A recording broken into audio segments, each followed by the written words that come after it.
Hello, friends. Welcome to episode 7 of the Downhill Perspective podcast. This one is going to be a fucking doozy. So I have with me one of my longtime friends, one of my favorite people in the world, Carlton Radivojevich. That's My name is John. We're going to talk about shit, and it's going to be pretty alright, and I hope you enjoy listening to us. Please do. So Carlton is a friend of Downhill's that he went to university in Japan. He's still currently studying there, so that's probably going to be a bulk of what we're going to talk about today. So if you have anything against Japan, you might want to stop now. Lord knows I do. But yeah, so fucking what's it like just being in a completely different culture for that period of time? Like, was there an adjustment period for you?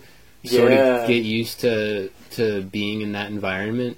Yeah, it was like, well, obviously language is a big part of it, but also like the college experience compared to like what you're kind of raised to believe is the college experience in America. Yeah. You know, when you're watching like shit like Animal House or whatever. Yeah, like Animal House, Blue Mountain State, Right. like American Pie. Mm-hmm. So you kind of expecting that.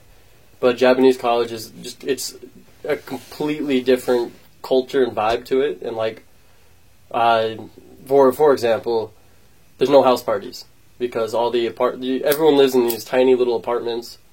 So you can't necessarily just hang out and meet up at someone's house because you'll probably get a noise complaint from some family with kids. Right.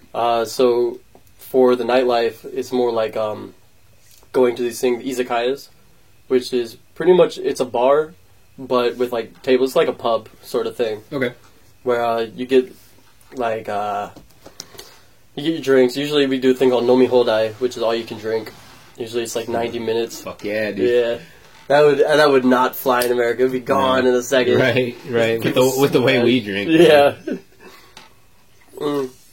So you do like 90-minute nomi hodai or something it'll be like with foods, and you eat like what's like typical drinking food. One is like edamame, which is just pretty much green beans, I think. Yeah, just like green beans. You just Are they fried or are they? No, they're boiled. They're boiled and salted. Yeah, it's funny because like typical American bar food is just like greasy out the hoo-ha. Right.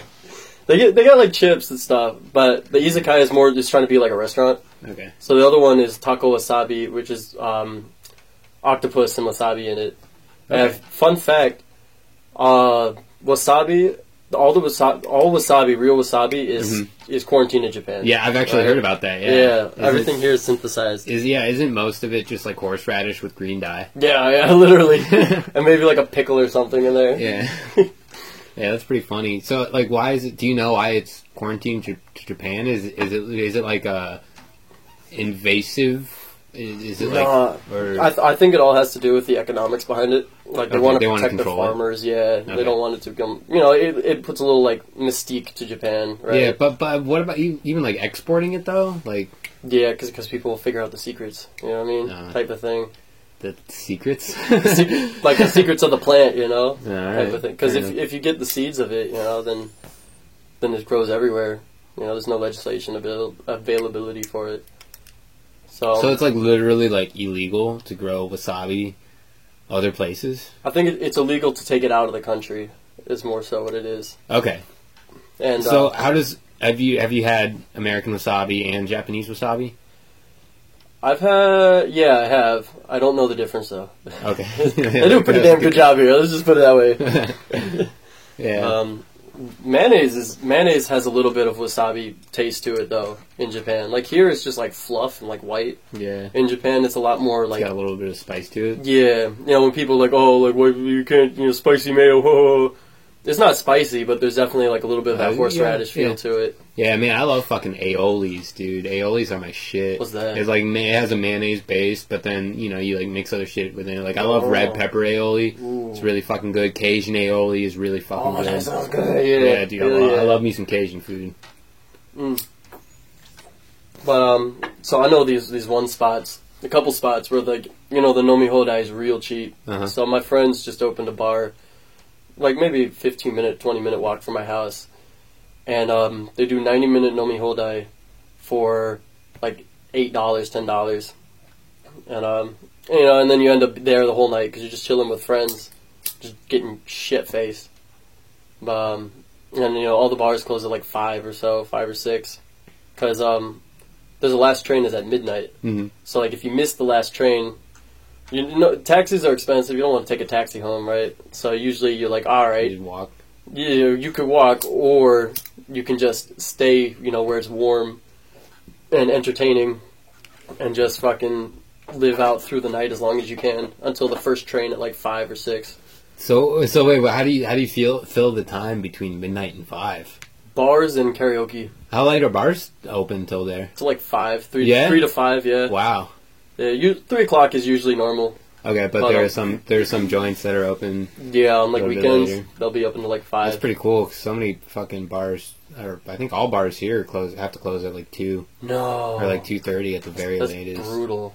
Yeah. And then the fall when the fucking RNC was here, they pushed it to like 4. I'm sitting here like, why the fuck are we making an exception for like are all these Republicans like super alcoholics? Absolutely, that they are. They need to hit the bar afterwards. Oh, did you like go downtown during the RNC? No, I don't really go downtown in general because of all the hustle and bustle. So like, I wasn't really trying to go downtown during the super hustle and bustle. Right. that I saw happened in videos the and RNC. stuff, and that was cool. But it was a lot of like I heard there was a lot of barricades and stuff, so like the local businesses couldn't actually get business, Right. And so it kind of got Which is kind of annoying. yeah. My biggest qualm, I think that's the word for it. I don't know English anymore, but my biggest qualm with it was they built this giant ass Hilton hotel like down in the where the convention is. Yeah. And I'm just like, you built it for the convention. Well, who the fuck is gonna like be using it after? You know what I mean? Like this Yeah, like all those Olympic stadiums. Yeah, exactly. Same That's just mentality. like vacant. I'm just like, this was so unnecessary. Like, Yeah, that's that's. I mean, I guess we don't have a Is what it luxury is. hotel in Cleveland. Unless Tudor Arms might be one, but I don't know. There's a couple like pretty decent hotels. I don't know if you call them luxury per se, but Yeah. like I had some family visiting one a bunch of years ago. I don't even remember how long ago, but I don't even remember which hotel they stayed in. But it was pretty nice. There we go. Yeah, Pretty nice. yeah. Probably a 4-star if I had to take a stab at it. That's good enough for me. Not like luxury shit. Like 2 or 3 stars is good enough for me. I don't know. Oh yeah, man. As long as it doesn't have bed bugs. Yeah, right. As long as you know the sheets get washed. Right. Did you see? There was this YouTube series.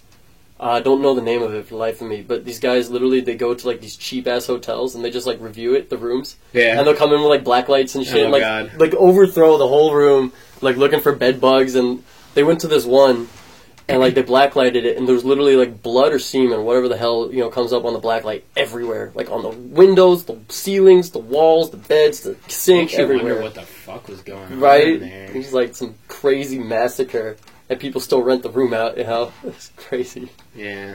You know what's always kind of made me laugh, and this is, I'm probably stealing this from Mitch Hedberg, but like all the hotels that like don't have a 13th floor out of superstition, like the people on the 14th floor, you know what floor you're really on, Right? Like it's just a True. fucking number. Like They do that at hospitals in Japan. They don't have the 4th floor because 4 is like shi, which is like shine, which is death. okay, So they'll completely take out the 4th floor in a lot of them because it's like, oh, if you sleep there, you're gonna die. is it just like a vacant floor, or do they skip it?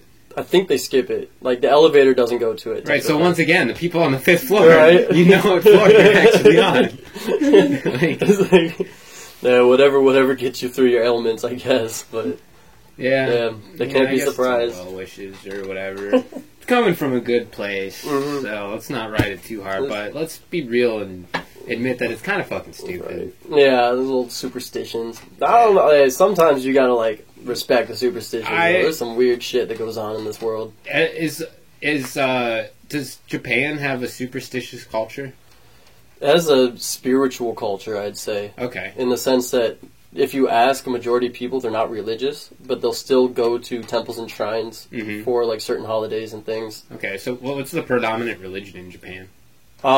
It's a big mix of Shinto and Buddhism. Okay. So, and Shinto is like pretty much every object has a spirit to it. Okay. There's massive Yeah, personification. I'm not familiar. I've heard of Shinto religion. I'm not familiar with it at all, though. So that's the big one. That was there for a while, Mhm. and it has its own gods and mythology. Okay. But then Buddhism comes in, and people pretty much the people are like, all right, so like Shinto's this way of like living. You know, you pretty much respect everything, and Buddhism is pretty much the same thing. So they're cool with adopting it. So you have a lot. Shrines are for Shinto, temples are for Buddhism. Okay. And that the only big difference that depends on there is the shrines have the torii gates, which are those red things, like the two lines with a thing on top. Okay, yeah, I know what you're talking about. And a temple, usually, if it's a big one, it just has the gate with this wooden beam on this massive wooden beam under it that pretty much once you cross it, you have to have like pure thoughts. Okay. You know, you should, think pure, and like if you trip over, it's bad omen, stuff like that. But it is things like a solid like 1.5 feet up. So if you're not paying attention, you don't. Have you ever tripped over one? Thank God, no.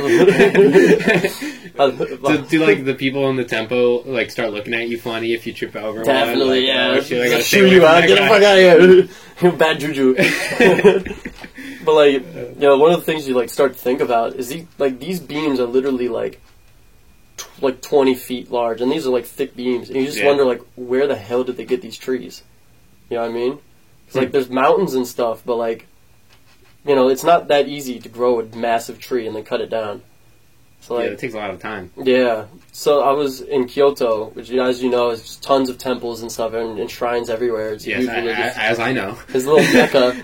So, like, fucking, I went there and I was like, yeah, this is incredible. They had this one like on a mountain, just giant.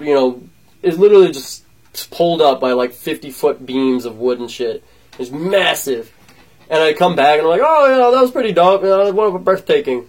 And I go to a bar with this guy, and he's telling me, like, or I met this guy at a bar, rather, and he's telling me, like, yeah, all that wood there was not from Kyoto. Those giant trees, they had to take them up from Nagano, which is about, like, 3 or 4 prefectures up from there. How far is that? By bus, that would take probably 8 hours by bus. Wow, so going up mountains and stuff. It's fucking far. Yeah. So it's through mountainous regions? Yeah. So they transported those. Do you know when they transported them? This was when they're building the temple. I don't know with the history of Kyoto, when they're building a lot of stuff. But what I do know is they're bringing them there, and they were running out of rope because they were just pulling this shit, right? There's no donkeys and stuff. There's no cars. Fucking Christ. So in order to save on rope and stuff, they had women with the long hair, and they would cut their hair and use that as rope to haul these trees over to make these temples. Holy shit, dude. Right? That's insane. Yeah. Like, that's devout, man. Yeah, that's 8 hours by bus. Yeah. Like, we're talking months of just chopping hair off and hauling logs over there to build these temples. Jesus, man. That's insane to think about, like, shit like that. Like, we were talking about ancient history earlier, and right. Like, if I were to pick a time to go back to in time to just, like, observe, like, building of the Great Pyramids, man. Yeah, like, how the fuck they managed to do any of that. Yeah. And just to be able to see it when it was, like, covered in limestone and had that golden tip. Right. Like, that has to be one of the most, if not the most amazing sight that has ever existed on planet Earth. Yeah. And to think, like, how well preserved it all is. Right. Like, inside, all the paint is still on it. And, like, and this is, like, now there's the conservation efforts, like, no, you can't go inside it because grave robbers and things. Right. But, like, even when Aleister Crowley was a dude, in like the 30s or something like that, whenever he was around, you could go in the temples, because that was where he got the inspiration to start his cult and stuff, was like being in the darkness and getting told he got sent by like some god messenger gave him a manifesto to write, and he like spent the night in a fucking pyramid. Like, it's very recent, that they kept preservation acts on there. So it's like, what's really fucking annoying is it's not covered in limestone anymore because they harvested all of it to build Cairo. Really, what's it on then? What's it? Is sandstone? No, I know not what it was on. What it was encased with. Oh, like, it was limestone. It was completely limestone on the outside. No way! I had no idea. And they fucking ripped it all off to use as building material for Cairo. Damn. Yeah, it's really fucked up. Do you think, like, I'm trying to think of what limestone? You think it was like green? I don't even know what the hell limestone looks like. No, it's like like a grayish. Okay. kind of, sort of like marble, but not like marble. You think they polished it? Probably. That looks sick, for real. Yeah. Do you think they used mortar in their building? I don't know, but I don't think so. At least not with the Great Pyramid. I don't think there was. They might have used it. They definitely used it in Egypt for like their normal buildings. Yeah. But and I think like some of the other pyramids, like in Egypt, might have used mortar. But I could be totally wrong about this. But I do not believe that they used mortar in the building of the Great Pyramid, at least. Yeah. It's just fucking stacked up. And the craziest part is they're so tight together that you can't even fit like a sheet of paper in between these fucking massive, like several ton stuff. Like I think one of the, like the biggest stone that's in there, which is above the King's Chamber, is like 10 or 15 tons. Holy shit! Yeah, and that's like in the middle, like pretty close to the middle of the pyramid. So that's not even like something that they had on the bottom of the pyramid. Like it's the ceiling stone in a room that's like in the middle of the fucking pyramid. God. So they somehow got that like 10, 15 ton stone. What the fuck? Up that high. Like that shit. Man. All that shit's mind-boggling. I would love to go back and witness that. If you had to go back in time to witness something like that, where would you go? Shit, where would I go? Or just to like observe? Because I would also love to observe Egyptian culture. Yeah. To see what the fuck those people were like, man. True, yeah. They had some very crazy theology there. Mm-hmm. I think, where would I go? Damn, that's a really good question. I never thought of it. I get one of the things that comes to mind is like ancient Rome, like because there was so much, or Greece even, just the amount of like marble work and stuff like that they had, and all these these really rites and things. And seeing like the aqueducts. Yeah, shit. dude. So I was talking to my grandma about those. 'Cause it's talking about the mortar. The aqueducts in like Spain don't have mortar in them. Really? These giant, like 15-story aqueducts. Yeah, and fuck, dude. And they like some of them they've turned into bridges apparently. Like trucks drive on them. They still don't have fucking mortar. Yeah, and they're old as shit. And they got trucks driving on them. Yeah. Holy fuck, dude. Bridges. Yeah. That's insane. And just trying to conceptualize that they did all of that without any of the technology that we have today. Right. This is like 1,500 years ago. Right. It's ridiculous. Whew. But man, yeah, that shit's crazy. Yeah, this is a fucking world. But I mean, hey, think of the world we live in now, though. It's also pretty fucking crazy. Like, we're currently recording this podcast on a small device that fits in your hand that you can use to access the world's the information of the world through the fucking air being beamed down from a goddamn satellite. Like, yeah, in seconds too. There's no dial-up. If it takes longer than 10 seconds, we get annoyed. Yeah, for fuck's sake. Back in the day, you would have to go down. You would have to walk over to the fucking library, find a fucking book, pull it out, and then read it. Man. Which would probably take however long, an hour, a couple hours. And now we get mad that it takes 10 seconds for a page to load. Do you wonder if so speaking like research like that, like the ability to do research is definitely a skill. Do you think that we lost it, or do you think like we've evolved it? You know what I mean? Both.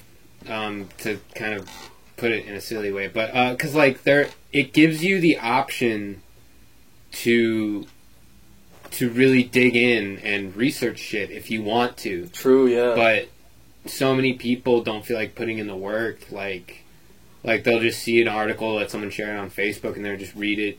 Might not even read it. Might just read the headline. Mm-hmm. I know I'm guilty of that sometimes. Sometimes I'll just see a headline of something. Yeah. I don't actually read the article, and then they just take it at face value and don't take time to either look into other articles on the subject or check the sources of that article. Yeah. It gets dangerous. So it's really it's provided, and then there's obviously all the misinformation that's out there on the internet, which you have to be careful if you're researching stuff, especially politicized topics. Right. Yeah. It's so easy. Opinionated topics. Yeah. In general. The whole troll farm thing with Russia. Yeah. Man, I think I call me a conspiracy. I haven't done a lot of research on it, but something smells fishy about it. Or they're just like, oh yeah, these trolls in Russia, they fucking were throwing shit on Facebook. I'm like, nah, it's deeper than that. You think so? I think for sure. Do you think it's like deeper in the sense that like it's a state-run thing in Russia, or do you think there's something even deeper than that? I think it's deeper in the sense that we would have known about it way earlier if it was someone. This isn't the Russian government. This is just some trolls, some biat people in Russia. As encrypted as they can be, the government would have, like the FBI would have figured that out way earlier. And the fact that they're putting all this effort into like it's a nation doing it, like it seems like they would have covered their bases earlier before just straight accusing a nation of that. That's how I feel, at least. Like, I don't think no one on the internet is under the radar enough, unless they are off the internet. You know what I mean? Yeah, I don't know. That's such a fucking crazy topic to get into. Yeah, and I don't have any research to get behind it. Yeah, I just have a feeling in my gut. Yeah, I have the things I've read, but what the fuck is that worth? Mm-hmm. If it's not in a book, well, yeah, what the hell is it worth? Or we're academic even if journal. It's in a book, man. Yeah. But so what would you say, just to kind of completely change gears here and get back to Japan? What would you say were some of the biggest cultural differences between America and Japan? Oh, and also any cultural similarities that might have caught you off guard or whatever. So, probably the biggest one for me is the way society is made up. Okay. Because it's a very much capitalistic society, and that there's tons of businesses everywhere. Everything is business run. In Japan. Yeah. Okay. But at the same time, it's very the community is very socialist. Mm-hmm. So some examples. So for one thing, local governments. So it goes. You have the prefecture, then you have the city, and then you have the ward. And the wards are just small neighborhoods worth. Mm-hmm. But these were all started from neighborhood watches essentially, and then the third post-war I think it was, they were just let's just make a government out of this. And so this is a full system with mayors and stuff like that, mm-hmm. all completely community driven, but socialistically wise, even food, you always share food. A bag of chips, you don't hoard a bag of chips yourself, or any go to a restaurant. It's always everyone orders something and then they share it with everybody. Things like that. You wouldn't really think that in America. If you go to a restaurant, yeah. Yeah, you might be oh, can I try some of that? Yeah. You'd be yeah, sure. But normally you just give it to people. You're just put it in a pool and have a go at it type of thing. Yeah, a feast type scenario. Yeah, so everybody gets to try a little bit of everything. That's really interesting. Yeah, so that was a culture shock for sure. In the first week or two, and I don't think it's a Japanese thing. I think it's an Asian thing. Because all my Asian friends were doing it, and I'm just thanks. What do you want from me? Type of thing. Are you so nice? Says that things trash has to be. The roads are too small, so you can't just throw your trash out in one day. It's got to be separated into burnables, plastics, PET bottles, and plastic bottles and bottle bottles, and then papers and clothes. And so each one has its own day. And if you fuck up and put it on the wrong day, which each neighborhood, each within the ward, there's also little towns. So each town has their own fucking schedule for trash day too. That just sounds complicated. It is complicated, but if you fuck up, do you find people? No, you don't get fined, you but just get judged. Yeah, you get the community fines the fuck out, and they're just don't you ever fucking do that again, type of thing. Just damn. Don't you put your fucking burnables out? We're putting plastic bottles today, you piece of shit, type of stuff. They'll find you, especially if you're a foreigner. Cause, sometimes they'll literally I've heard stories from friends where they rummage through the person's trash, find mail or something like that, or find something this is a foreigner that lives here. Or they find your address, they'll come in and or call if it's local enough. They'll call you and be I saw what you did. I know what you did last summer. Jesus Christ, dude, that shit's intense. Yeah. So how do you feel like you're viewed as an American in Japan? do you ever feel any sorts, I don't want to use the word hostility because that would be a bad word, but do you feel like a judgment at all, or are people predominantly like accepting and want to like help integrate you into the culture? Or there is absolutely a stereotype, as it is with like every single non-Japanese race, including like Chinese and Korean and stuff. And people will just kind of assume, I think out of ignorance, that you will act a certain way like this. And then there's these like cultural not stigmas, I guess benefits almost, for like being a white model, for example. Like that's all you see everywhere, and you're like, why the hell all these white women here and you're in Japan? You know what I mean? Like, why are they having the clothes on instead of Asian models? Things like that, where it's kind of glorified, but at the same time, like I got denied an apartment because I was white, because I was a foreigner rather. It's a Japanese non-Japanese thing. It's not like a white black whatnot when it comes to these things. But like I was denied an apartment because of that. Did they tell you that, or did you just kind of like pick that up? No, the landlord was like, "Nah, we don't want foreigners here." Damn. And so me and my roommate's Mexican. We had to find another spot, and things like that. I've been denied from like bars and hotels and stuff because of being a foreigner. Really? Like, cause their assumption is you don't know the culture, you don't know the language, so like they don't. Yeah, they don't want to deal with your bullshit. Yeah. Which, I mean, hey, now I'm a respectful man. You can see where you could kind of get where they're coming from with that, though. Like it's not fair, but it's understandable. Yeah. It's not. I don't think it's justified, but it's understandable. Yeah, you could at least do that in America.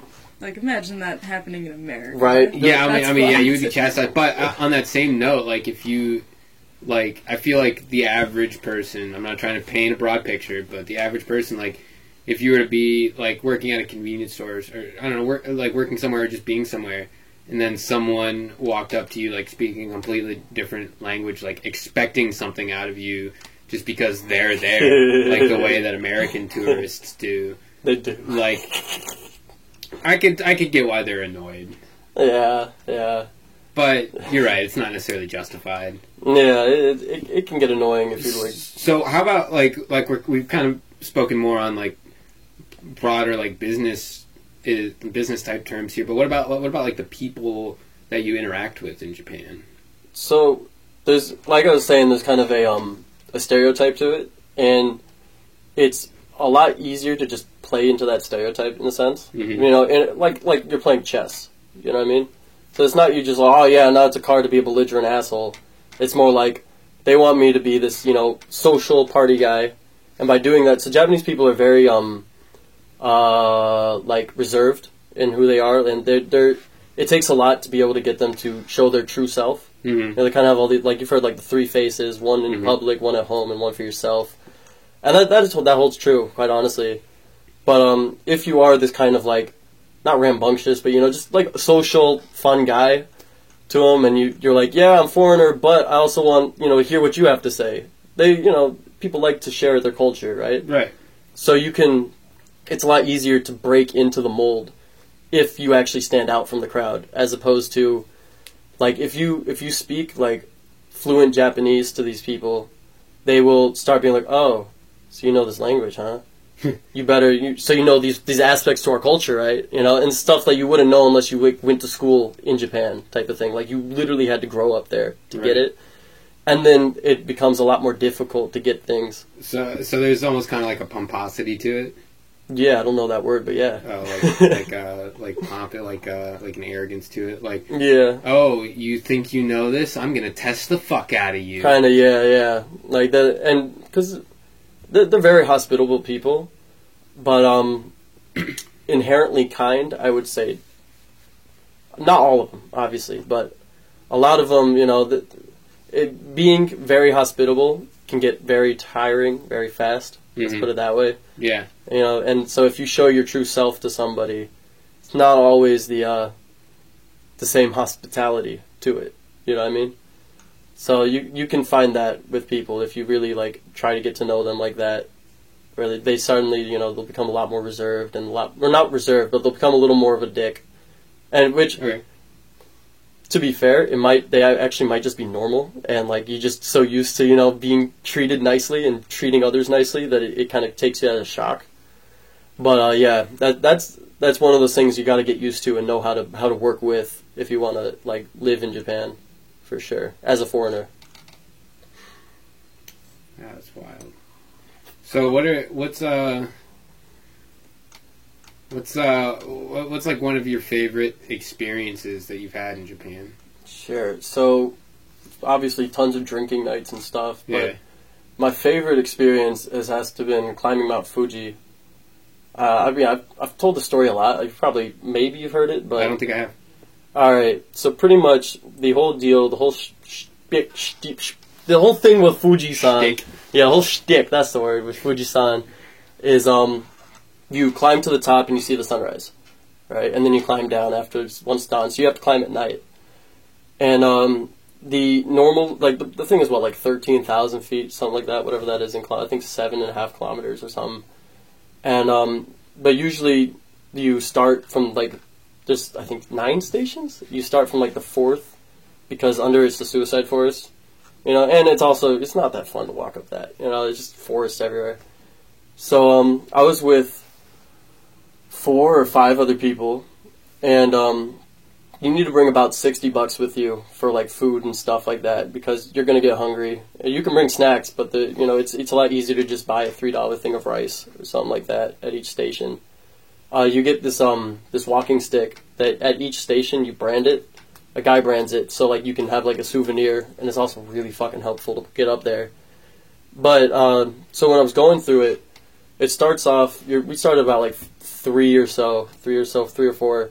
And it starts off with kind of like foresty stuff, but once you get up there, it's all volcanic rock. Once you get past it, and that's about when like sunset starts to hit around there, and it's all like dark sulfur. And one of the guys that I went with, this good friend of mine, this Australian guy, he decided to come in like shorts, sneakers, and like a long sleeve shirt or a t-shirt, and his headlight went out. And Fujisan, once it gets to the top, it hits like 30 degrees. It hits like a little under freezing, and it's always windy and wet. It's not fun. And I felt really bad for this guy because like he was very ill prepared. He didn't even bring food. His headlight goes out, so I give him my headlight, and so I didn't have any light. And I'm a pretty decent climber, so it's not a hard climb, but it's a really long climb. Yeah, there's an endurance to it. Yeah, and you can wait at the stations, but I had this personal goal where I wanted to reach the top of Fujisan by midnight, because I heard there was like a ramen station and stuff like up there, like ramen shop. I was like, yeah, I'm gonna get up before everybody. I want to just eat some ramen and chill and watch the sunrise and stuff. So I booked it ahead of everybody else. I'm in like complete darkness pretty much towards the top of it, but it was beautiful because it was pitch black, right? No light or anything, and you're really far away from Tokyo, so you can kind of see it in the distance. But I was fortunate enough that there was a meteor shower going on that night. Whoa, yeah. Dude, that's fucking awesome. Yeah. So I'm just, I keep looking up, because obviously you're climbing up, and just, stars flying over me. Was it like a heavy shower? It wasn't, it was moderately heavy, actually, yeah. It was pretty decent. I had no idea about that. That sounds so fucking... And was it like far enough away that you didn't really have very much light pollution? Yeah, no light, it was stars everywhere, and you could really see it, yeah. But And that sounds fucking amazing, dude. Yeah, and you're like, once you get above cloud level, you're like, you can, just see forever. But it's like being in like a Ghibli movie where like, all you see under you is clouds, and this mountaintop. And then it gets nighttime, and so I'm hauling ass as hard as I can. And once you hit like the second to last station or so, it actually gets kind of rocky, and like it was like pitch black because all these clouds started coming in at me, like these high clouds. And it's all wet, and so it's slippery, pitch black. I have no headlight. All I had was this walking stick to like feel my way. I was like holding there's like a rope so you don't fall off. I'm just holding this thing, like climbing up slowly but surely. And I'm just sitting here like, fuck you, Fujisan, I'm gonna conquer you, motherfucker. I'm gonna get you, bitch. Because it's the biggest mountain in Japan. So, and I get to the top around like 12:30. I'm sweating, I'm tired, I'm just ready to relax and eat my ramen. And the ramen shop is closed until 5 or 6 in the morning. So it was pitch black. All the stores are closed. Everyone's asleep. a lot of people go into like a hotel, a station under it, and just sleep there for like 5 hours. But it's like 50, 60 bucks. I wasn't finna do that. So I was just standing up there, and it's cold as fuck. There's no inside spot. You can't sit because the ground is just cold and wet, you know. And the only thing I had was these 2 vending machines, and luckily enough, there was like about 3 or 4 hot teas in one of it, in a little can. So I just get the tea, and I just sit there and hold it like a little like heat pack. I just stand there. This is like midnight. My phone is dead because it's too cold, so all I have is my watch. I'm just standing there, you know, just waiting and waiting for 5 fucking hours, you know, and slowly people are coming up, and it sucks. I was like adjusted to the night. Yeah. And I'm just standing there miserable. And then the bright lights. Yeah, and these assholes, they don't realize that, how bright the light is, and they're just like staring at me. Who the fuck is this guy? You know, I'm just, just fucking miserable. But and I couldn't even find the people I came with until like sunrise, pretty much, because like they were taking their time as they should have.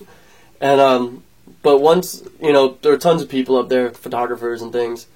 And you could slowly, we're just counting down for the fucking sunrise to come up at this point. It's like, I think it was like 4:50, sun comes up at like 5:05 or something when it was doing it.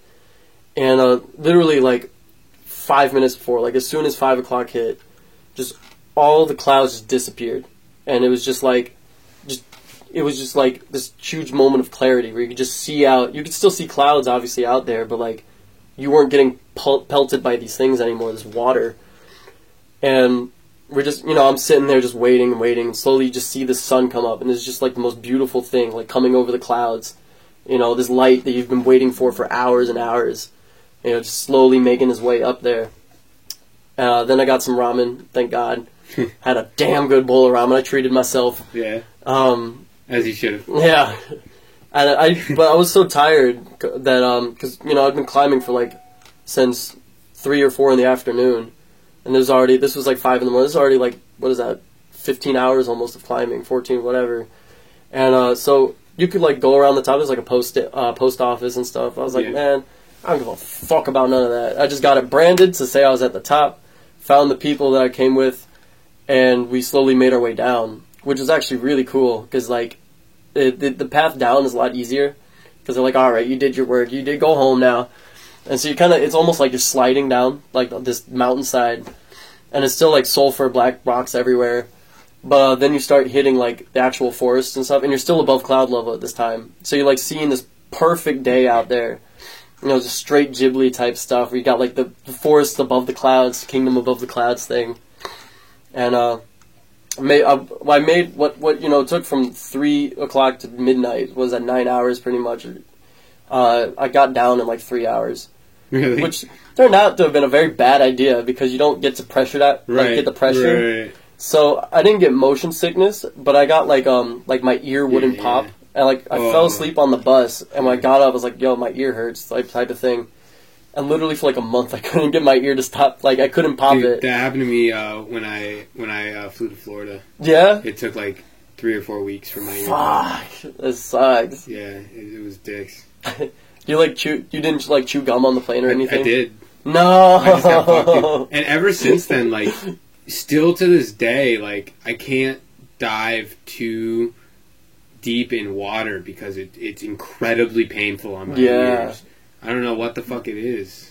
Yeah, some water, your fluids. I don't know, but yeah, that shit sucks. I was just sitting in classes for opening my mouth trying to pop the fucking thing. Uh-huh. Yeah, but yeah, that's probably been my favorite experience in Japan.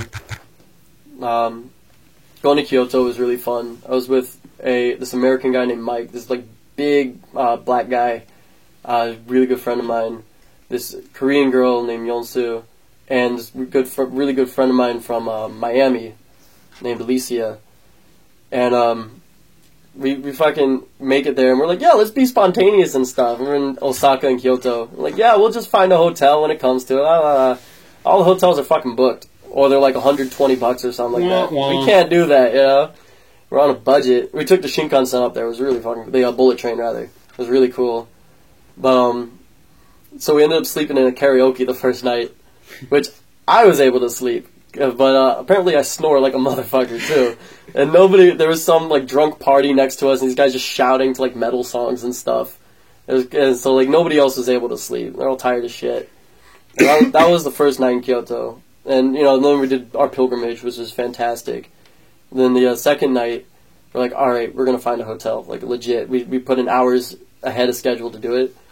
And we got into Osaka, and we're looking for, like, love hotels. Because we're like, yeah, we'll just sneak in there and, whatever, split a bed, because they're cheap. It's like $40 to $60 usually. And we get into one of them, and we don't know how to pay. Because there was no one at the desk. It was just, like, press the room and go to it. And we're sitting here, like, poking at the box. Saw, like, 15 minutes or so. We couldn't read Japanese at the time. It was, like, my first 6 months there. None of us could. And then, after, like, solid 15 minutes of toying with this thing, this old lady just comes up, and she's pretty much was like, yo, what the fuck are you guys doing? I guess we were, like, pressing, like, the call the manager button over and over again, so she thought, like, there's some emergency going on or something. But then she saw us and was like, okay, you gotta get 2 rooms. Because there's 2 guys, 2 girls. And they don't let you split there. And they don't let you do 2 girls and 2 guys there either, which is a little bit off. They should change that. But, so we're like, alright, let's just leave. And we get out, and we go to the hotel next to it, and we get in there, and the same lady comes up. It's a completely different hotel. She, like, went through a passage or something underneath the it. Same fucking lady. Yeah, and we just look at her, we just book it out of there. We're like, no, we get the fuck out. That's fucking creepy, man. But we did eventually find one, and we had to pretend like we were a couple, and then we just split off, into our genders when we got over there. And we got a good night's rest. And then made our way home the next day. That's fucking funny. That was a good one, yeah. Love hotels are pretty good. I haven't been to, like, one of the, there's, like, Hello Kitty ones and stuff. Like, there's some crazy themed ones, but I haven't gotten a chance to go to them yet. Yeah. I hear they're building a Super Mario theme park. Yeah, they are. True? Yeah. Over by, what's the name of the fucking place? Nagoya, I believe. Which, it's good because there's nothing in Nagoya. There is an aquarium, and they're famous for chicken wings, and they're not very good chicken wings. Damn, how are you about to, like, be famous for something, and then they're just not that great? You're right, it's just like, yeah, I took a day trip there. USJ's, Universal Studios is really cool. They got that. And, like, Tokyo, Disneyland. I was in Nara. That's where you, like, feed the deer. Right. Those things are assholes, man. They just because they know you got food on you, and even if you don't have food, they just start, like, biting you and just give me no shit. And, they'll, like, bite you so you drop the food, and they'll just go for it. there's fucking dicks. Yeah, it's just everywhere. There's littered with deer. And there's a really funny sign where it's just like, don't play with the deer, it'll attack you. And it's like, a picture of a deer biting, a picture of a deer kicking and stuff. But they used a fucking old lady as the human subject in the pictures. Like, why has it gotta be an old lady? Why you gotta put an old lady? Fucking mule kicked by these deer, yeah. I was like, oh no. Yeah, that's a good spot to visit for, like, a day. Yeah. They got some cool pagodas and stuff. Another one. I did a meditation retreat. Yeah, I was going to ask you about that. How long was it again? 10 days. 10 days, and you were completely silent the entire time, right? Yep, no talking. You can't even look at people. Yeah, tell us about that a little bit. Sure. So, it's a course. They actually have some here. It's for Vipassana meditation. Yeah, and you just drive it. It's free. It's completely free. The only thing you have to do is your time. That's what you pay with. You get free meals, pretty much all you can eat, just be considerate. But it's like heavy stuff like oatmeal and rice, whatnot. And so the first 3 days, 10 days, I slept in a dormitory in a little room. You could sleep in a tent, but I was like, I ain't about that life. And so I was with about maybe 20 other people. They separate the sexes, guys and girls. Mm-hmm. And so 10 days there. And the first 3 days, you learn about Anapana, which it's this guy named Goenka or something. And he's dead, but he has his voice on it, so he kind of mentors you what to do. And Anapana is just pretty much focusing on your breath coming in and out and just getting the sensation of it. So, you start your day at 5 a.m., and then you end your day at 9 p.m. and you're just meditating the whole time, aside from like maybe an half hour of recess and maybe an hour for meals each day. And so you learn the Anapana, and then you learn Vipassana after that, once you kind of cleared your mind out, because you're not supposed to think of anything, right? You're just supposed to sit there. And Vipassana is the same thing as the Anapana, except you're not supposed to move at all for an hour, which is really hard to do, because your body starts to hurt, you know? And instead of focusing necessarily on your breathing, you are supposed to focus on the sensations of your body.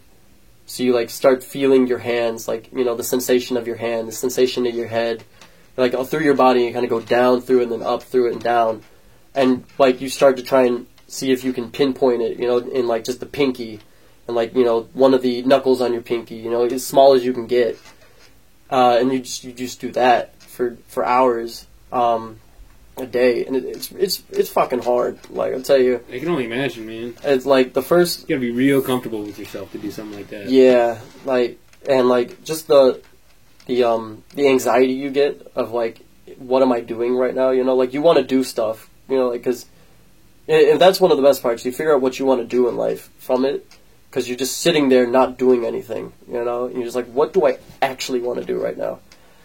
But like, I came with this guy named Tai Chi, and on like the 7th day, I've already, after like day like 6 or so, you get over a hump and you're just like, yeah, I can do this. Like, let's just fucking do this.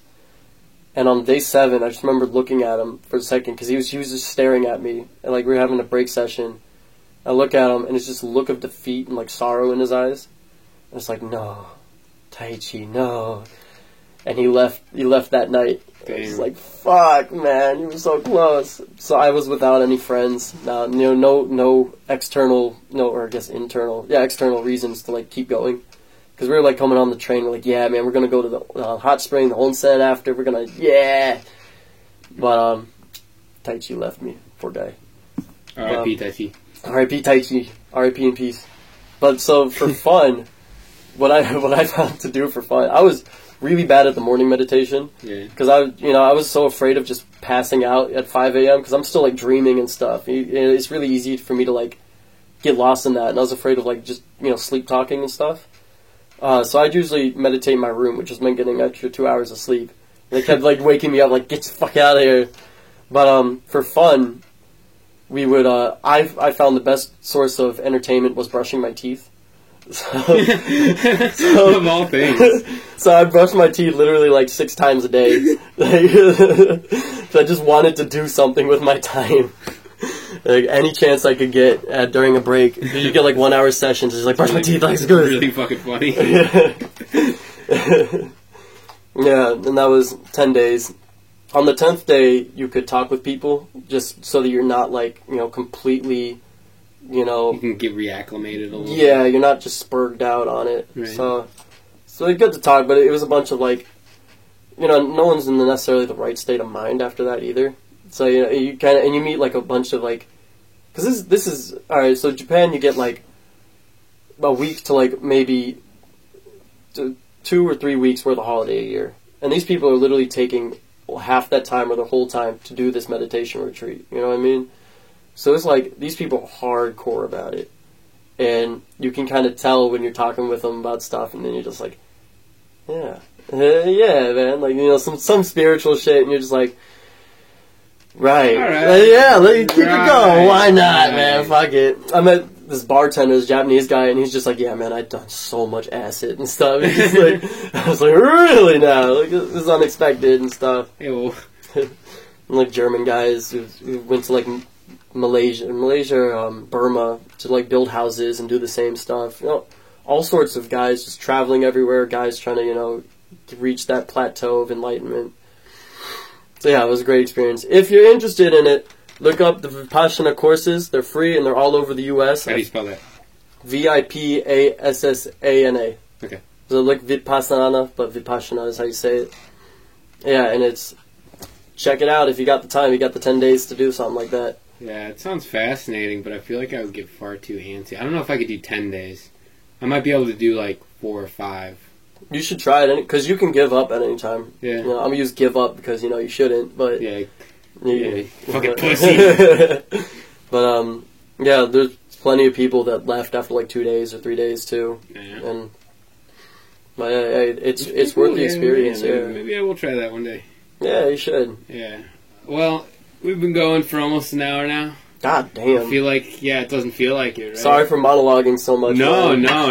Trust me. That's literally what we're here for. Yeah.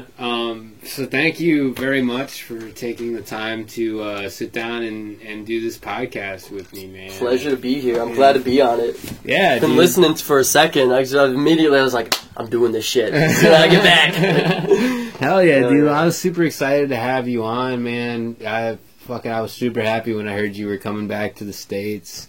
Yeah. Fucking always a pleasure having you here, man. Yeah. This might be the last time, too, I'm back in the States. Yeah? For real, well, yeah. Shit, I'm glad I got you on here, then. Yeah, man. Back next time will be like 5 years from now, I'm sure. So. Oh, fuck.